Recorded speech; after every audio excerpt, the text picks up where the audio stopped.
couple weeks ago, somebody asked me a question about like, how do you go about accepting other currencies for your work as a contractor?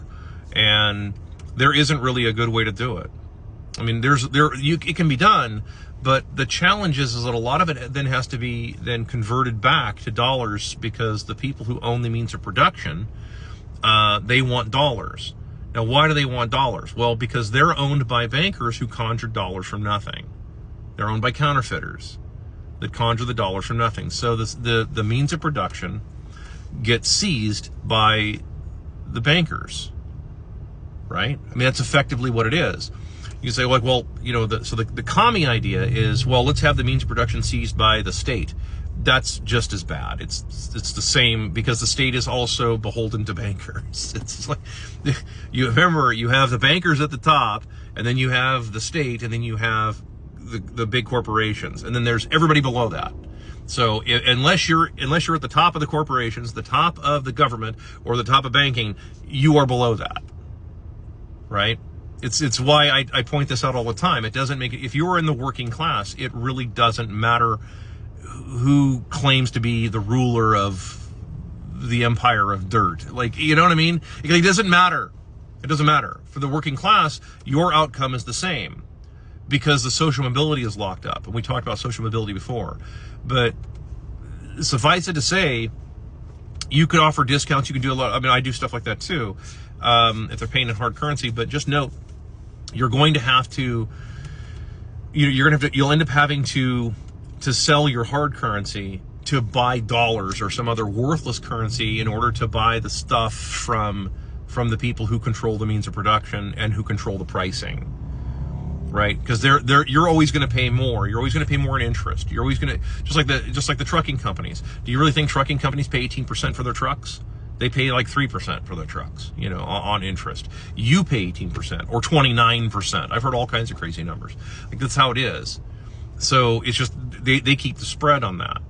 And it's designed to make sure that social mobility is locked up. We talked about this a couple weeks ago, that social mobility, if you have real social mobility, that just means that poor people are able to work their way up, right? But conversely, rich people have to be able to work their way down. And right now, we don't allow that. We don't allow rich people to work their way down. We just keep bailing them out. Just in a previous video, I just talked about this, where it's like, yeah, why do all these companies that exist currently have to be the same companies that exist in the future? There's no guarantee of that. It's just a bunch of shareholders and boomers who want that, who they want this, they want everything to stay the same forever. Because for them, I mean, like, think about it like this. Let's say that you're some scumbag boomer that you know, you bought your house for, like, you know, back in the 80s for like a horseshoe and a string of anal beads. And for you it's going great. Right? For you, it's awesome. Everything is great. But for all the people that are like, dude, hey, we're doing a lot of work here and we're not getting very far ahead. In fact, we're going backward every year. In fact, I'm working more this year than we've ever worked before. And we're making more dollars than we've ever made, but we're going backward in terms of life and real lifestyle. Right? You've heard me talk about this before, many occasions. Well, so for you, it's like, dude, hold on, something's broken. Well, it's not broken. It's operating exactly as it's supposed to. It's locked up social mobility. What's supposed to happen is that the US dollar and all these other Western currencies, including the Chinese currency, by the way, should be hyperinflating to dog shit at this point. Now, they already are crap currencies, but they should be hyperinflating. Okay, they should be going full Zimbabwe. They should be inflating to try and keep people there to do the work, and then of course cost more dollars. Like, that's what's supposed to be happening naturally. That would be the natural order of things. And then of course what that does is that makes that all the boomer fixed income people go broke. They're supposed to go broke, right? Just like all the shareholders who are supposed to go broke with these companies. They're all supposed to go broke because they gambled and they're supposed to lose. But if you're just going to keep rigging it to where you always win, well, then you're going to get a bunch of people saying, dude, we're not going to play the game anymore.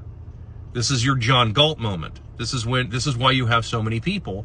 And it always comes back to this. This is why you have so many people that are just not doing anything. That's why you have this race to the bottom. This is why you have no creativity. Nobody cares about it. This is why you have this. Why you never bring A game to a C game? That's just it. So, I mean, like, that's how this works. So in answer to the question of like, well, I mean, you have to understand that there isn't really a good way to do it. I mean, it can be done, but then you have to have other people that want to play that game and go along the lines of a parallel economy. The problem is that most people are terrified of a parallel economy because they're not going to be rich in that parallel economy. They're just not. They're not going to be rich. They're going to be on the bottom with everybody else. And all they have to do is just be tempted by somebody else to say, hey, come over here and do this. And, you know, your lifestyle is going to be 20% better. And then, so then it just drags people over. That's exactly how it works. People will go in for cons all day long because they believe it's how casinos stay open. Casinos exist on that. If people, do you think that people go to a casino because they understand the math behind it? If they did, you would never go into a casino. No one would ever do it because the odds are not in your favor at all. They're not even 50-50. You know, in most cases, you can get close to 50-50, but they're still not in your favor and they're still not 50-50. You're better off flipping a coin with somebody. You're better off, seriously, you're better off cutting the deck for $100 with somebody than you are going to a casino.